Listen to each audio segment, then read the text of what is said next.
Hello guys, good day to all. Ayan, itong aking ipapakita ay lupain pala ito ng aking ama.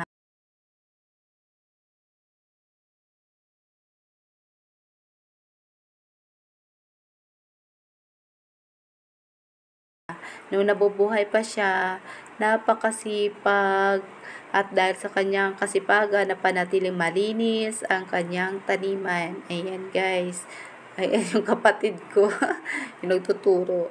Ayan, masipag siyang magtanim ng iba't ibang uri ng gulay tulad ng talong, sigarilyas, gabi, kangkong, kamote, malunggay, okra, basta nasa bahay kubo na gulay.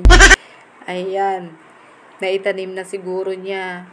Lalo na yung dati, may mga mais pa. Ayan, dati nung medyo bata pa siya, palay ang itinatanim niya. At napunta sa pagtatanim ng watermelon. At kung ano-ano pa hanggang sa huli, ito nga guys na talong ang kanyang tinatanim at okra at iba pa. Napakaganda naman talagang itanim itong okra at talong. Kasi ang talong, ang buhay ng talong guys ay umaabot ng taon. Minsan umaabot ng 5 taon. Depende sa pag-aalaga at marami din itong mamunga. Kaya dilugi sa pagtatanim ng talong. Masipag din itong aking ama na pag-aralan ang iba't ibang negosyo. Nakikita ko dati dumadalo siya ng mga seminar upang magkaroon ng dagdag kaalaman. Ayan, tinatabas ng aking kapatid yung mga puno. Yung mga sanga. Ayan guys.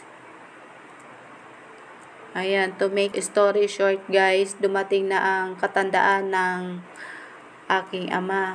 At ang kanyang kamatayan, itong kanyang malinis na taniman ay naging gubat na. O, diba, medyo nakakasad talaga ang life. Talagang umaabot sa buhay natin na ngayon malakas tayo, bukas hindi na. Ayan. Kaya habang malakas pa, siguraduhin na nagagawa yung mga bagay na kailangang gawin. Ayan guys, pinalinis ng aking kapatid. Kumuha siya ng 2 kalalakihan upang magtabas ng damo. Ayan guys, ang tatangkad na ng ang tatangkad parang taoy no, ng damo.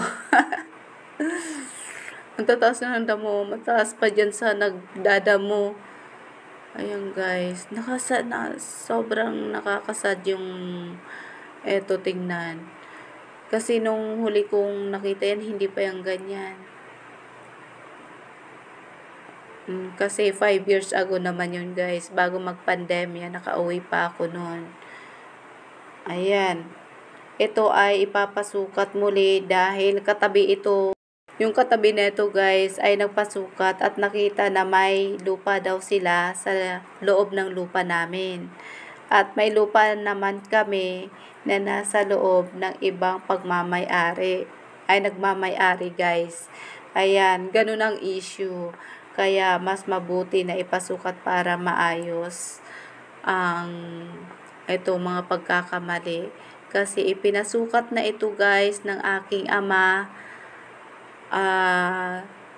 Lupa niya lang talaga, hindi yung kabuuhan. Ayan, at ang nangyari, pinaano niya pa ito, pina-blueprint niya pa to. Pinahati-hati niya na, pinamana niya na sa, malakas pa siya noon guys.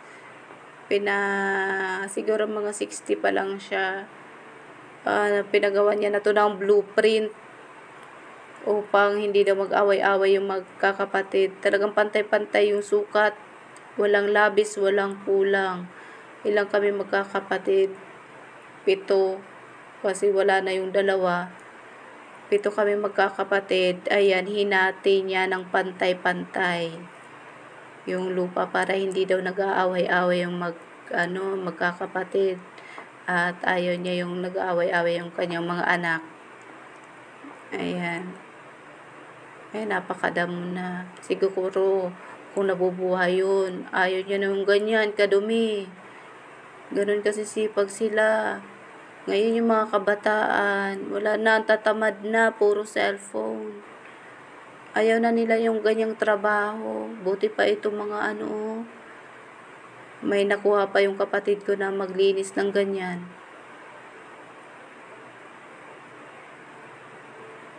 At yung aking mga kapatid, isa lang yung kapatid kong lalaki. At karamihan babae. So, naiwan doon mga babae naman. Hindi mo naman maasahan kasi mabigat naman na trabaho yan, yung magaganyan. At medyo malaki.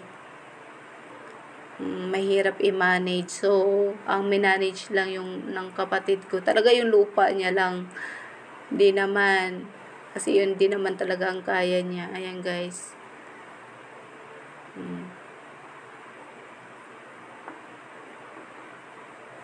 At ito nga yung kapatid ko may nakita. Ano yung nakita niya? Yung noni fruit. Alam niyo ba guys, ngayon ko lang nalaman na ano pala yan, gamot pala yan.